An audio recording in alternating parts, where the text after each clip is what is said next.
Wedding வந்து எங்களுக்கு as a டீமாக வந்து பெரிய ஒரு அவுட்ஸ்டாண்டிங்காக ஒரு அமேசிங்கான ஒரு திங் வந்து ஐஸ்வர்யாவோட அவுட்ஃபிட் ஆக்சுவலாக வந்து ரொம்ப சூப்பராக இருந்தது. அவங்க வந்து ஆக்சுவலாக ரெடி ஆகி வெளியே வந்த உடனே வந்து ஒரு ஃபோட்டோகிராஃபராக வந்து ஓ அப்படி இருந்தது.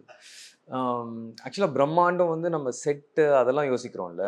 ஆக்சுவலாக வந்து ஒரு அவுட்ஃபிட்டில் வந்து அந்த அந்த ஒரு அந்த ஒரு பிரம்மாண்டம், அந்த ஒரு கிரியேட்டிவிட்டி, அவர் பண்ணுற வேலையெல்லாம் எப்படின்னா வந்து பிரம்மாண்டமும் இருக்கும், அதுலேயே வந்து கிரியேட்டிவிட்டி கிரியேட்டிவிட்டி. இருக்கும். ஆமா, சின்ன ஆமா. சின்ன ஆமா, டீட்டெயில்ஸில் ஆமா. கிரியேட்டிவிட்டி. ஸோ அது மாதிரி தான் அந்த அந்த அந்த சாரி அந்த அவுட்ஃபிட்டை பார்த்தேன். கிரியேட்டிவிட்டினா எந்த மாதிரி சொல்றீங்க? நான் இப்போ எங்களுக்கு பார்க்க இப்போ எந்திரன்ல பார்த்தீங்கன்னா, ஒரு ஒரு சாங்ல வந்து ஒரு சின்ன கண்ணாடியில இருந்து, ஆமா, ஒரு ஆமா, சின்ன கிளவுஸ்ல இருந்து எல்லாத்துலயுமே வந்து அந்த அந்த டிசைன் கிரியேட்டிவிட்டி வந்து யூஸ் ஆமா. பண்ணியிருப்பாங்க. ஸோ அது மாதிரி தான் வந்து எனக்கு அந்த சாரி பார்க்கும்போது அப்படியே தான் தோணுச்சு. ஓ!